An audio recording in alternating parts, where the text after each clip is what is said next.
Alabama. Thank you, Joey, for that nice introduction. I want to thank Mark Johnson and Margaret Lynn Osfeld for assigning this topic to me as the third of the museum's 3 Alabama bicentennial exhibitions way back in 2016.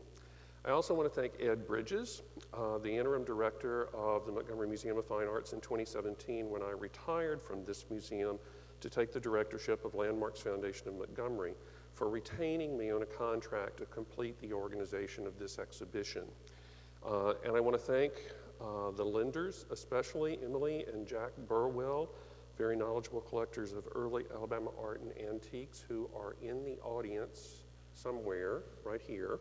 And also John McCall, who's the creator of a stellar collection of late 19th and early 20th century Alabama art, who is not able to be with us today. And I want to thank Pam Bransford, Brett Eccles, and the rest of the MMFA staff for their assistance, and to the sponsors of the show, ASCA, Al Head, and Elliot Knight, the Alabama Bicentennial Commission, especially Jay Lamar, who should be in the victory lap mode of the Alabama Bicentennial. If she's not here, I sure hope she's enjoying this great product of the Bicentennial. And to Riverbank and Trust for their support of the exhibition. So, let's see.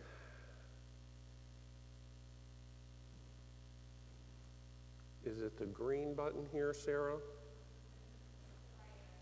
The right side, got it, okay. Thank you.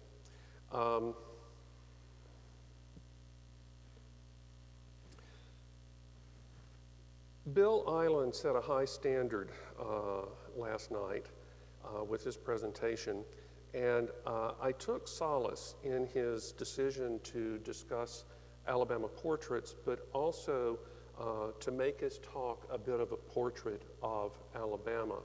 And in a similar sense, my talk this morning on Alabama landscape paintings is really a lot about Alabama landscape. I'll go ahead and be blunt about that. This morning, I want to sketch the story of Alabama landscape painting before 1969 to give you the big picture. And then I'll address a couple of issues that deserve discussion. And I want to point out that all but 2 of the paintings in this, that I will illustrate are in the exhibition in this museum. And I will be conducting a gallery talk at 12:30 today. I want to invite each of you to join me. I hope that this will be a conversation and it'll focus on what you want to talk about as much as a few points that I would like to make. And as much as I would like to claim that this show and presentation are the definitive assessment of Alabama landscape painting before 1969, these things feel much more like works in progress for several reasons. First, the small number of surviving 19th century Alabama landscape paintings makes it difficult to generalize about the group. Second, these early works live in far-flung collections, many of them private, and they have been assembled here at the museum for only 1 week. So the opportunity for close comparisons has just begun. Also, as Joey said, I'll be leaving Alabama for retirement in Oregon before this show closes. So the field is wide open for other scholars to take up the quest. I hope I've laid some solid groundwork for plowing these fertile fields for art historical interpretation. Once we leave grade school, few Alabamians sing the praises of our state's great natural beauty, or their devotion to its diverse landscape that includes sandy beaches, lakes and rivers, forests and fields, cotton and corn, the foothills of the Appalachian Mountains, as well as the mines, mills, and industrial complexes that helped put a man on the moon in 1969. This presentation surveys Alabama landscape paintings prior to 1969 that was Alabama's sesquicentennial, as part of this museum's bicentennial celebration. It reveals a wide range of landscape features, a variety of viewpoints, and an assortment of artistic skills. Several tiny watercolors of Fort Morgan and Mobile Bay, and I do mean tiny. A handful of, whoops, it's getting away from me here, hair trigger. A handful of book illustrations by early travelers, and a dozen oil paintings from the first half of the 19th century sketch a picture of the new state as an agricultural paradise teeming with tall trees, fertile soil, and broad rivers. These 4 canvases by William Fry may be the most important of the mid-century landscape paintings assembled in the adjacent galleries, but more on them directly.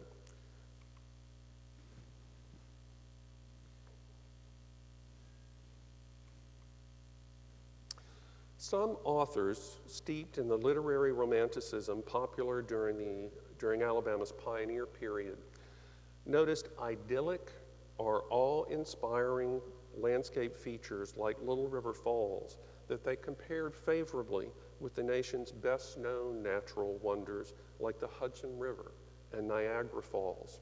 But most people valued Alabama's landscape less for its natural beauty than for its military and economic value, as was true for many frontier states. In the 19th century landscape paintings, prints, and drawings never attained the popularity of portraits in Alabama, although it was common to portray children in landscape settings, and we are fortunate to have 2 of the best I have seen in this exhibition. In short, Alabama landscape painting did not become popular until the 20th century, when increased prosperity augmented artistic activity. That artistic activity was sustained by the federal government through the Great Depression. And nurtured by Kelly Fitzpatrick, the Dixie Art Colony flowered in the midst of a withered economy, producing a bumper crop of lovingly painted Alabama pictures that represent the zenith of Alabama landscape artistry before 1969. The picture on your left is by Kelly, who also helped establish this museum in the 1930s. Those on the right are by 2 of his best students, Worry Carmichael LeBron and Mildred Nungaster Wolf. The 2 pictures of giant ceramic urns at Jasmine Hill, an elaborate garden near Wetumpka, may have been painted on the same Dixie Art Colony field trip.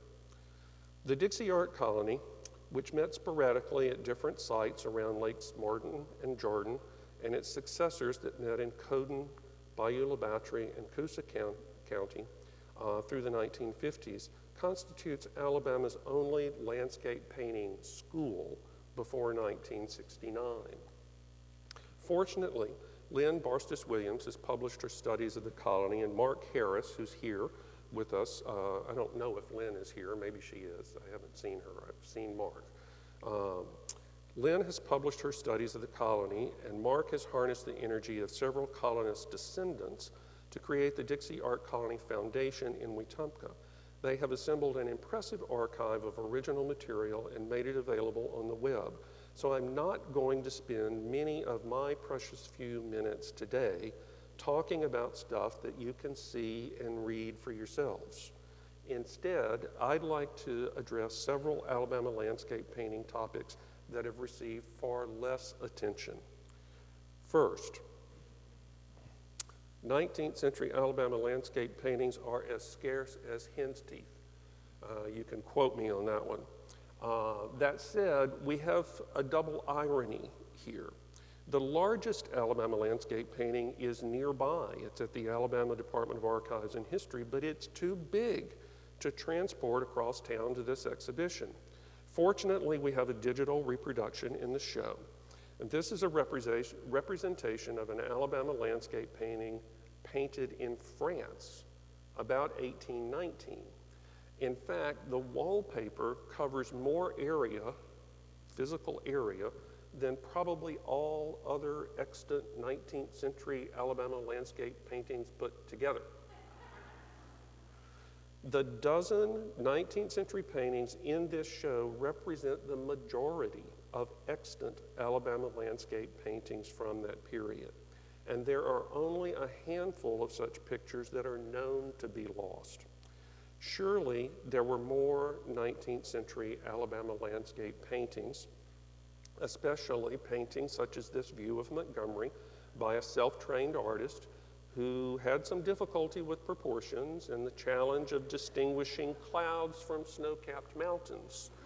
But there must have been more of these, and perhaps they still survive.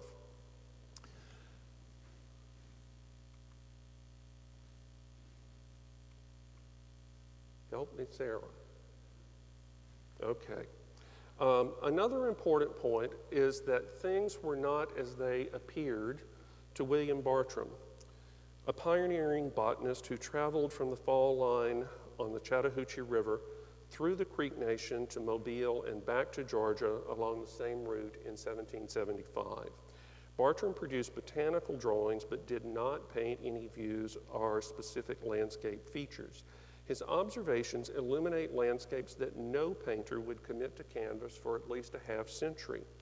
He did comment eloquently on the land and its inhabitants in his Travels, published in 1791, starting just west of the Chattahoochee and writing, quote, over a level plain consisting of ancient Indian plantations, a beautiful landscape diversified with groves and lawns, end quote. His 3-day trek to Tallahassee carried him through, quote, expansive savannas, groves, cane swamps, and open pine forest watered by innumerable rivulets and brooks, end quote. And then another quote, turning south, he traversed an expansive illuminated grassy plains or nature fields 20 miles in length and in width 8 or 9, lying parallel to the river, invested by high forest, which presents a magnificent and sylvan landscape of primitive, uncultivated nature.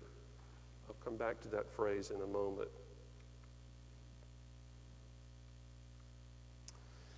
He encountered, quote, stately trees of a much larger growth than those of the same kind which grow in the southern or inhabited parts of Georgia and Carolina. Further south, he found, quote, a landscape very different from what had presented since leaving the Creek Nation.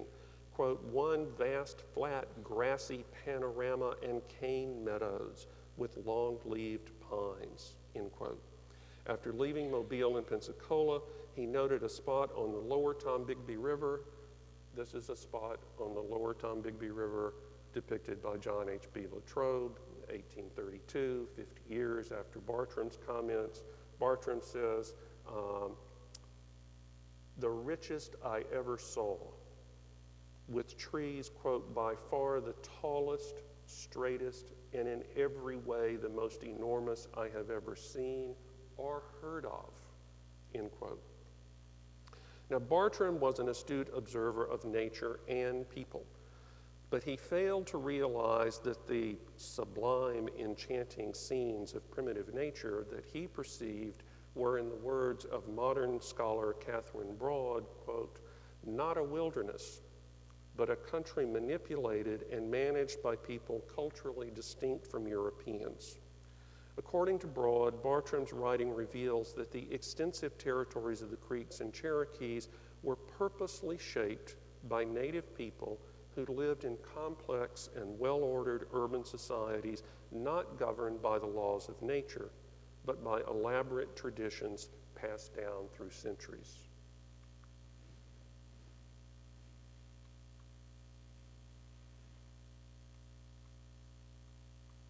Sarah? Thank you.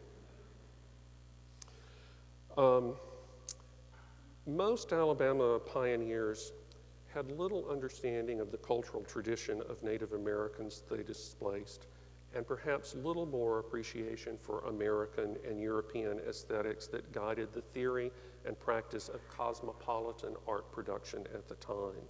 A few wealthy travelers who trod the Federal Road and wrote about it in the opening decades of the 19th century were familiar with Romantic literary theory regarding the sublime and the picturesque, and that knowledge prompted comparison of Alabama's landscape features with American exemplars like Niagara Falls, Virginia's Natural Bridge, and the Hudson River.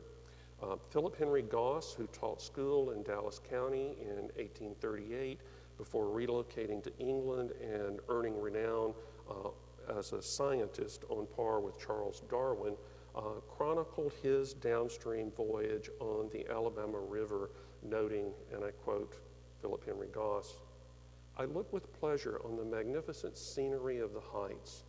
I had seen the celebrated gorges of the Hudson, to which these of the Alabama bear much resemblance.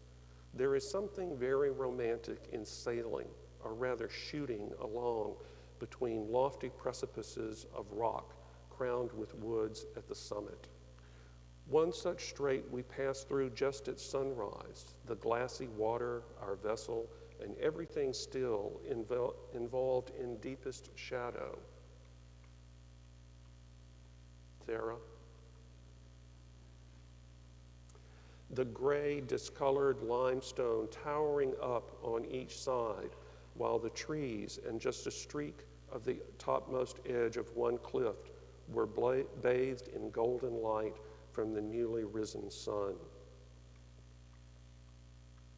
Whoops, only one.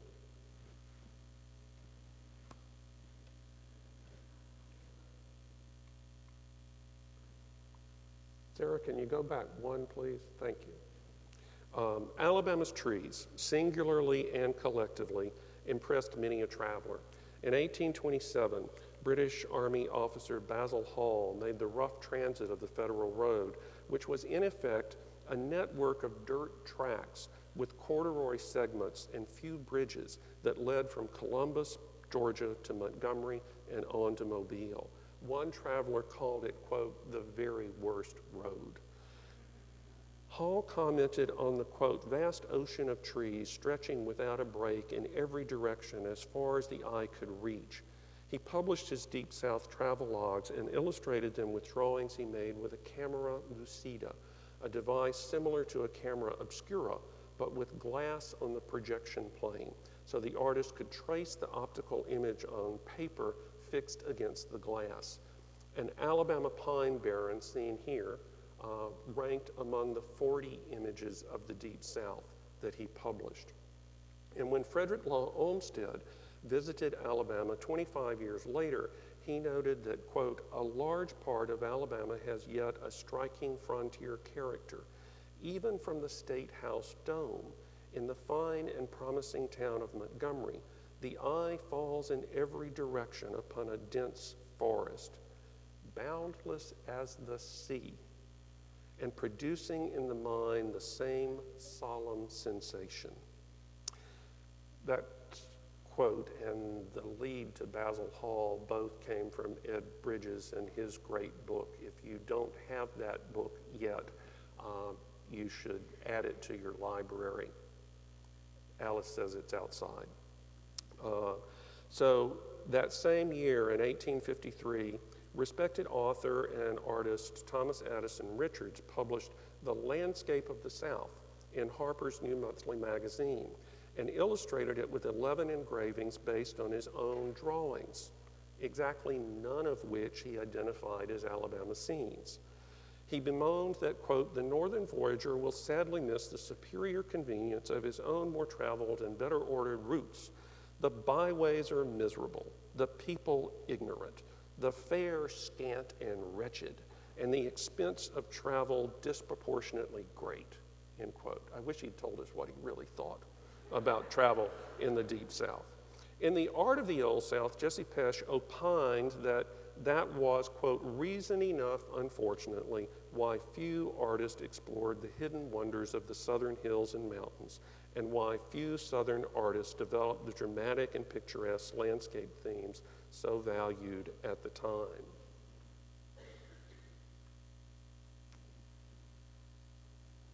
just one.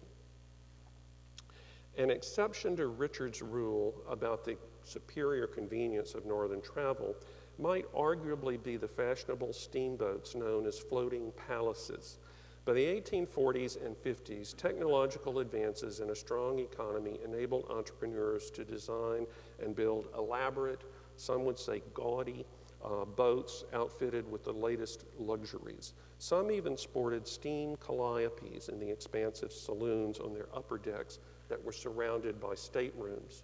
This small painting on a wooden panel of a side-wheeler on the Tom Bigby may be a decorative panel from a steamboat, maybe even from a calliope, but a divot in the center that you cannot see here, thanks to the conservation, also suggests that it may simply be a drawer from a chest of drawers that this artist has pressed into service as the support for a painting. I think it's entirely possible that some itinerant portraist painted this as a way to pay his fare on a steamboat, but there's no documentary evidence of that. Now,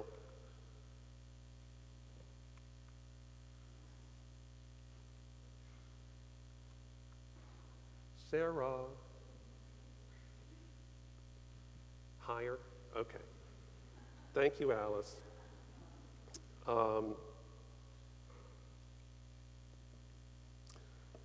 Steamboats would not have been a travel option for Alabama's intrepid early historian Albert Pickett. When he traveled to Little River Falls atop Lookout Mountain in 1850 and published an engraving based on his now lost sketch of caves thought to be ancient Indian fortifications near the falls. This was for the frontispiece of Volume 2 of his History of Alabama in 1851. Thanks to William Orr, the experienced engraver who produced the metal plate or wood block in his New York shop, Pickett's image bears comparison with the best book illustrations of sublime landscape features of his time. It's a bird's eye view of tiny, rude openings in the rim of a sheer rock cliff that rises abruptly above the churning waters of the river. Above and beyond the ostensible subject of the picture, we see the broad and tall cascade at the head of a deep chasm cut by the powerful stream. A wind-whipped tree growing on the precipice at the bottom of the picture provides a classic repoussoir device, an object in the foreground used to increase the illusion of depth. It's a textbook example of a sublime landscape depiction, one that marshals the emotions of awe and horror to impress viewers with the immensity of the subject. Still. I'm sorry. There we go. All right. So in aesthetic theory of the time, the rugged vastness of the sublime was contrasted with the gentle smoothness of the picturesque, a term that basically means picture-like. Alabama's best example of a picturesque landscape was captured in a print by Philadelphia engraver John Sartain, who worked from a photograph of Nathan B. Whitfield's gardens at Gaineswood in Demopolis. It's a lost photograph. Some say that it was made from a drawing. Anyway, Whitfield was a well-educated and well-traveled planter who owned 7,000 acres of land, more than 200 slaves in 1860. He designed his extraordinary Greek Revival house, which does still stand and is deserving of a trip to Demopolis. He designed his extraordinary house based on ancient architecture and contemporary pattern books, and transformed its West Alabama environs to resemble an English Regency park or garden, complete with gateway, gazebo, and a man-made lake encircled by a walk. The lake is lost, the walk is lost, the gate is, that's no longer still in Demopolis. This engraving of Gaineswood's Gardens presents Whitfield's landscape design in an appropriately informally balanced composition. An island with an assortment of trees is surrounded by gently curving lake shores that are flanked by the big house and gazebo. A man waves an umbrella at two women in a boat with a black oarsman. A black child pushes a baby carriage before a fashionably dressed white couple on the promenade. A horse-drawn hack, sheep, and some wildfowl complete the picture of nature comfortably humbled by the hand of man.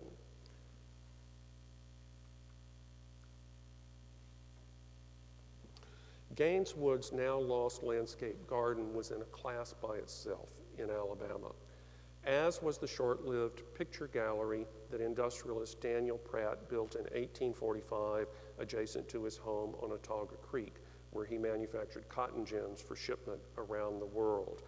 Bill Island mentioned this briefly last night. Pratt demolished the gallery in 1859 because it had become rotten. Pratt had met artist George Cook in New Orleans in 1844 and allowed Cook to house his, quote, National Gallery of Paintings in Pratt's new warehouse there. Pratt then bought or commissioned Cook's work for his Prattville Gallery, publishing a catalog in 1853 that listed 20 canvases. You want to guess how many were landscapes? 2, neither of which were in Alabama. Niagara Falls and Virginia's Natural Bridge were pictured. Religious subjects, history pictures, and portraits predominated. I've gotten ahead of myself. Let's go right there. Indeed, this comparison of two works by Joseph Moore, Montgomery's most prolific antebellum portraitist, emphasizes the scarcity of Alabama landscapes. Moore painted 450 portraits and 1 known landscape. Moreover, his Trimble family portrait that's on the right is the only known picture of an Alabama interior that shows a landscape painting hanging on the wall. And the subject of this landscape is unknown. It's hard to tell from the tiny scale, but it is likely an Italian or European view, which were popular around the U.S. At that time. So research reveals no other antebellum artist who painted as many views of Alabama places as William Fry. 4 of his 134 known paintings are landscapes, a whopping 3%. More importantly, at least one version of each of Fry's landscapes survives. According to Briding Adams, Fry made the initial version of each image in the early 1850s, and any one of the canvases in the exhibition could be a copy of an original. Additional versions of the Demopolis picture and the Huntsville picture are known to survive. The inscription in the lower corner there is taken from the back of the painting, presumably in William Fry's hand.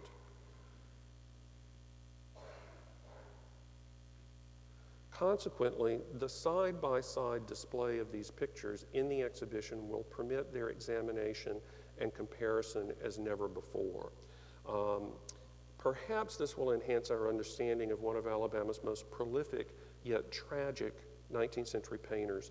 The German immigrant traveled for 23 years from his home in Huntsville to the Black Belt, Louisville, Memphis, and Arkansas before mental illness ended his career in 1871. When he was committed, disabled, and indigent to the insane asylum in Tuscaloosa, his wife wrote Dr. Peter Bryce that he had suffered strokes and attacks of paralysis for 3 years that subsequently left him unable to work. She said his pictures were, quote, no longer true in proportion or shadowing, end quote. In the early stages of his illness, she said he would argue about the correctness that she pointed out, but he could fix the pictures. Later, he lost that ability.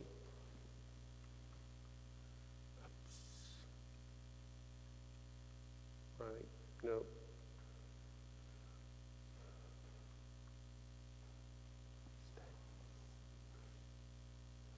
So it's possible that Fry's affliction is responsible for some of the variety that we see in his late pictures, but it's hard to date his pictures with any accuracy. Moreover, artists often knocked off copies of their paintings when they could, and a patron's sophistication or their ability to pay could affect the effort the artist put into the picture. So there are a whole lot of variables that I don't have time to explore fully. I hope that others will look at these works in the exhibition, and perhaps that will stimulate some intensive examination of this artist's work.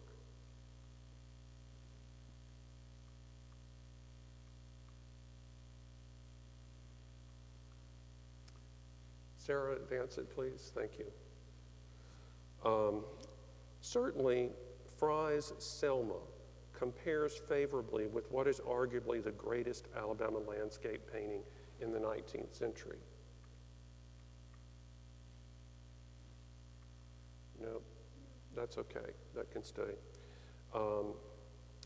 The greatest Alabama landscape painting of the 19th century, Adrian Thompson's view of Hiram King's covered bridge at Wetumpka, a canvas in the collection of the Museum of Fine Arts in Boston that proved prohibitively expensive to borrow for this show.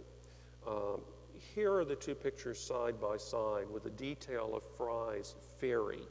And let me point out, you notice how this ferry, this is an aside, but this ferry, or this stage, looks like an egg, and the people inside it felt like scrambled eggs when they were not on this ferry. That egg was suspended from the carriage with leather straps, and so it moved constantly. And inside the stage were 3 seats. And if you think the middle seat on an airplane is uncomfortable now, imagine being on the middle seat here where there's nothing but a leather strap for a back, and this thing tossing around all over the place. Crossing of the rivers might be the only time when a traveler might nap. Many travelers spend as much time walking behind the stage as they spent in the stage. But a great picture here painted by William Fry of Selma that compares favorably, I think, with Adrian Thompson's picture that I'm sorry we don't have for you to see here in person. So another important work from the Boston Museum of Fine Arts that proved too costly to transport is this work by George Fuller, The Negro Funeral of 1881. African Americans were an integral part of most antebellum Southern scenery, but they were typically relegated to subservient positions in art as in life. They appear on the periphery, as one might expect of art created by white artists when slavery and Jim Crow laws segregated the races. But African Americans were more central to the art of George Fuller, Sidney Dickinson, and Anne Goldthwaite. I'll wrap up with these 3. Fuller trained in Boston and New York City, painting portraits in upstate New York before plying his trade in Montgomery and Mobile during the winters from 1856 to 1858. That's when the legislators were in town. That's when the painters could make some money. In 1857, he was elected an associate of the National Academy of Design. Unlike many other itinerant portraitists in Alabama before the Civil War, Fuller filled several sketchbooks that are now in the Pocumtuck, Massachusetts Historical Society with images of African Americans he observed sympathetically on his travels. During the final decade of his life, when he returned to painting after years of managing the family farm, he created what he called memory pictures based on his sketchbooks. His Negro Funeral presents a moody, muddy-colored recollection of African Americans laying one of their number to rest on a barren Alabama hilltop under turbulent skies. A single scraggly tree bisects the picture, connecting the earth and heavens. The uplifted arms of a benediction silhouetted against the sky seem to close the book on a life that, like Fuller's mature years, had been tied closely to the land. As with many paintings in this show, the landscape is not ostensibly the subject of the picture, but it is an essential part of the picture. The soil and sky convey a somber tone through their dusky color, rough texture, and dim light. The heavy impasto and sketchy brushwork evoke a dreamlike character. Echoes of symbolism and tonalism are detectable in the spirituality of the funeral and the emphasis on form and color over line and light. So, more than many of the paintings in this exhibition, Fuller's Negro funeral functions as a landscape painting should, communicating the artist's message through his treatment of the landscape. Like Fuller, Sidney Dickinson was a New Englander who studied art in New York City, where he subsequently taught at the Art Students League. He was elected to the National Academy of Design in 1927, 1 year after painting Outside Montgomery on the right, which is based on the sketch on the left that's in this exhibition.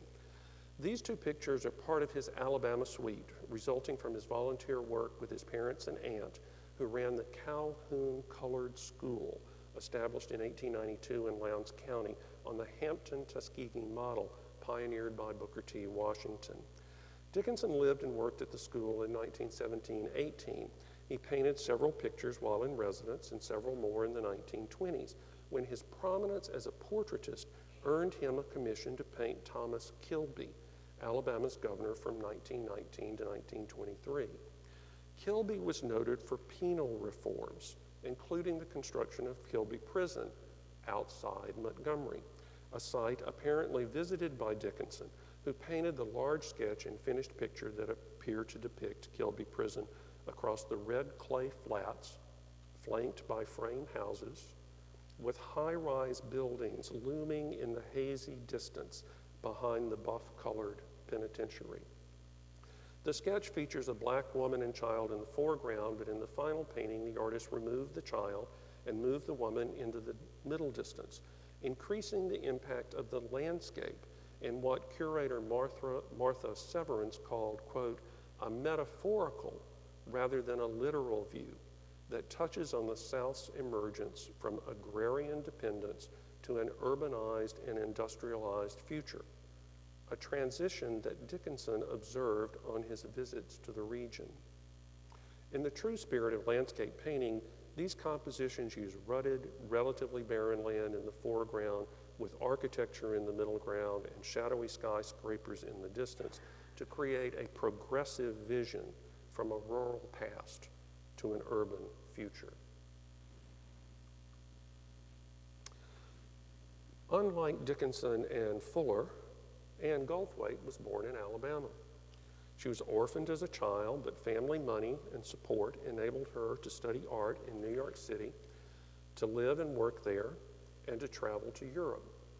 She taught at the Art Students League and in 1915 won both the Macmillan Landscape Prize of the National Association of Women Painters and Sculptors and a bronze medal for etching at the Panama Pacific Exposition. Throughout her career, she visited family in Alabama, often sketching or painting local scenes like Bogahoma on the outskirts of Montgomery.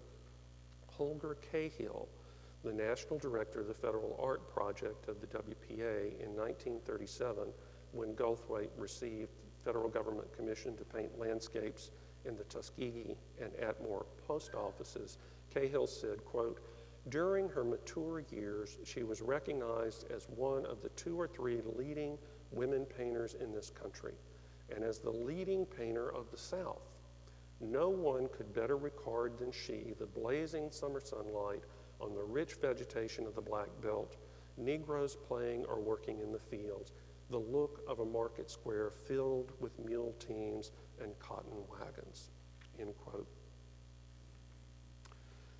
Goldthwait's Southern Pines etching that you see here, this was undoubtedly executed in her New York studio, will help to conclude this quick summary of and short digression into the history of Alabama landscape painting.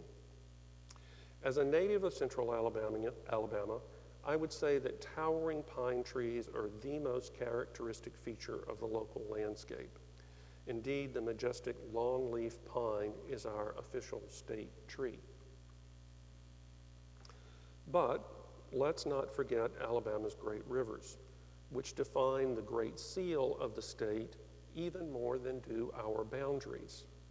So I'll close with Anne Goldthwaite's circa 1922 etching made as a bookplate for the state archives.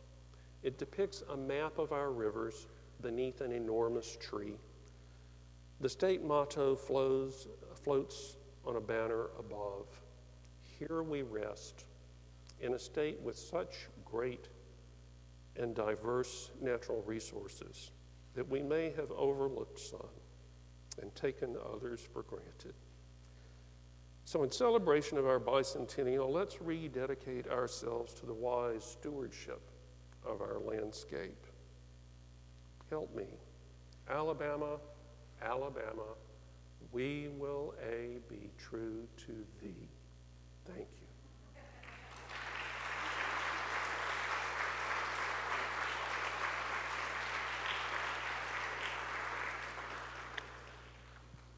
Questions, moderated by Elizabeth Palmer, I guess. Am I on? Okay. Can everyone hear me okay? Okay. We do have one time for, I think, a quick question or two. Is anyone willing to raise their hand, and I'll come to you? I can run. You'll ask one? Dun, dun, dun, dun, dun, dun. Here I go. Don't run. Don't follow my example. I was just wondering, why were there more portrait paintings over landscape paintings? Because people were more self-absorbed in themselves and it paid better for the artist? Or what was the reason that there were so many portraits and less landscaped? I think your explanation is one good explanation. Another, I think that in the early 19th century, people were so surrounded by the landscape and they were working to command it in such a way that maybe they felt it was timeless. It was, it did not have the same interest as painting portraits of their family members. And certainly the landscape was more timeless than the lives of many people in frontier Alabama. We've seen that.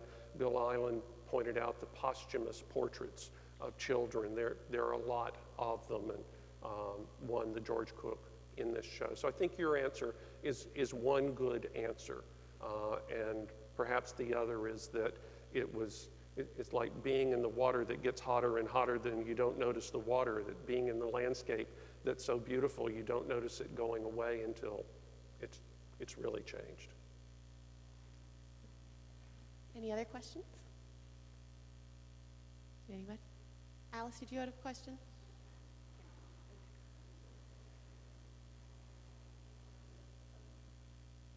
Very quickly, do we know how those two paintings came into the collection of the Boston Museum that are such fine examples of Alabama landscapes? I do not know the answers off the top of my head. I'm sure that the Boston Museum of Fine Arts does know. I think that the Adrian Thompson was in a large collection, and I'm blanking on the name now. Thank you. Thank you. The Carolick collection. So, great connoisseur picked a great picture. It's a shame Carolick didn't know about Fry's Selma.